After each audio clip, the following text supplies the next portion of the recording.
নদিয়ার জাতীয় সড়কে চলন্ত গাড়িতে আগুন।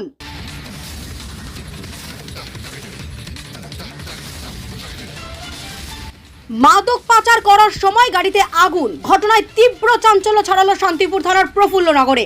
সূত্রের খবর, বুধবার সন্ধ্যায় আনুমানিক 7:30 নাগাদ 12 নম্বর জাতীয় সড়ক ধরে রানাঘাট থেকে কৃষ্ণনগর যাওয়ার পথে ফুলিয়া প্রফুল্লনগর এলাকায় একটি সুইফট গাড়ির ইঞ্জিনে আগুন লেগে যায়। পরে বিষয়টি দেখে তড়িঘড়ি স্থানীয় মানুষজন প্রাথমিকভাবে আগুন নেভানোর চেষ্টা করলেও আগুন সম্পূর্ণ গাড়িকে গ্রাস করে নেয়। পরে রানাঘাট থেকে দমকলের একটি ইঞ্জিন ঘটনাস্থলে পৌঁছে আগুন নিয়ন্ত্রণে আনে। স্থানীয় মানুষের অভিযোগ, গাড়ির ইঞ্জিনের বনেটের ভিতরে করে গাঁজা জাতীয় মাদক পাচার হচ্ছিল। ঘটনার পর থেকেই পলাতক গাড়ির চালক। তবে গাড়িতে ঠিক কত পরিমাণ গাঁজা ছিল সেই বিষয়ে এখনই সঠিক কোনো তথ্য জানতে পারেনি পুলিশ। খবর পেয়ে ঘটনাস্থলে আসে শান্তিপুর থানার পুলিশ ও রানাঘাট জেলা পুলিশের উচ্চপদস্থ আধিকারিক। কোথা থেকে কোথায় ওই গাঁজা পাচার হচ্ছিল ও এর পিছনে কারা জড়িত তা জানতে ঘটনার তদন্ত শুরু করেছে পুলিশ। পলাতক গাড়ির চালকের সন্ধান চালাচ্ছে পুলিশ।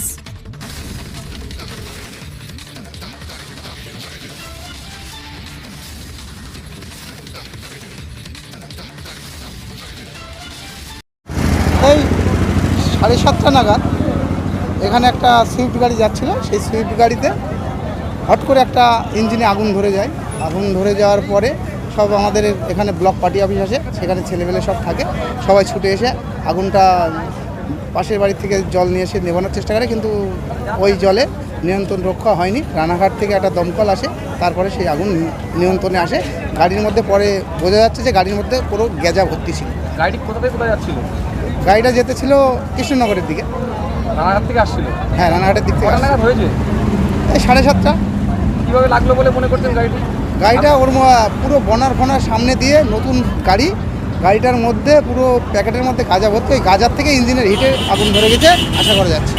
গাড়িতে কেউ ছিল? ড্রাইভার ছিল শুধু গাড়িতে। ড্রাইভার নেমে সবাই আগুন লেবানোর তালে থাকে, সেই সময় ড্রাইভার পালিয়ে যায়। কি নাম আপনার? আমার নাম সুদীপ প্রামাণিক, নবলা অঞ্চল প্রধান। যখন বেরোয় তখন দেখছি গাড়ির নিচে হট করে আগুন ধরে গেছে। তারপরে যখন আগুন নেভানো যায়, লোকাল ছেলেপেলে ছিল, হট করে দেখে বনেট থেকে কিছু মাদক দ্রব্য যে প্যাকেটগুলো সেগুলো বেরোচ্ছে। এখানে লোকাল সবাই আশা করছে সেটা গাঁজা।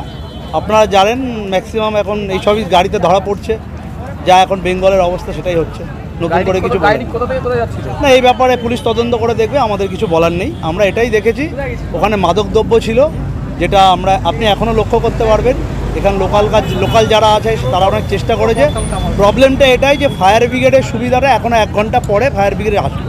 এটা যদি আগে আসতো তাহলে হয়তো আগুনটা এতটা ছড়ত। ধন্যবাদ। অঙ্কন সরকার, ভারতীয় জনতা পার্টি, নদিয়া দক্ষিণ জেলা তপশিলি মোর্চা জেলা সভাপতি। রাস্তার হাই রোডের উপরে একটা গাড়ি, ছোটো গাড়ি, 4 চাকার গাড়ি ফায়ার হয়ে গেছিলো। আমরা রানাঘাট থেকে টানা উঠলে খবর পাওয়ার সঙ্গে সঙ্গে ফায়ার এখন কন্ট্রোলে, এখন কন্ট্রোলে, এখন কোনো অসুবিধা নেই। গাড়িটি কোথা থেকে কোথায় যাচ্ছিল? গাড়িটি আমাদের রানাঘাটের দিক থেকে ফুলিয়ার দিকে যাচ্ছিল। কীভাবে লাগতে পারে বলে মনে করছে? এখনো দেখা যায়নি, আমার দেখা যাক, এখন কাজ চলছে, ডাম্পিং ডাউন হয়ে গেছে, তারপরে দেখা যাবে। কী গাড়ি ছিল?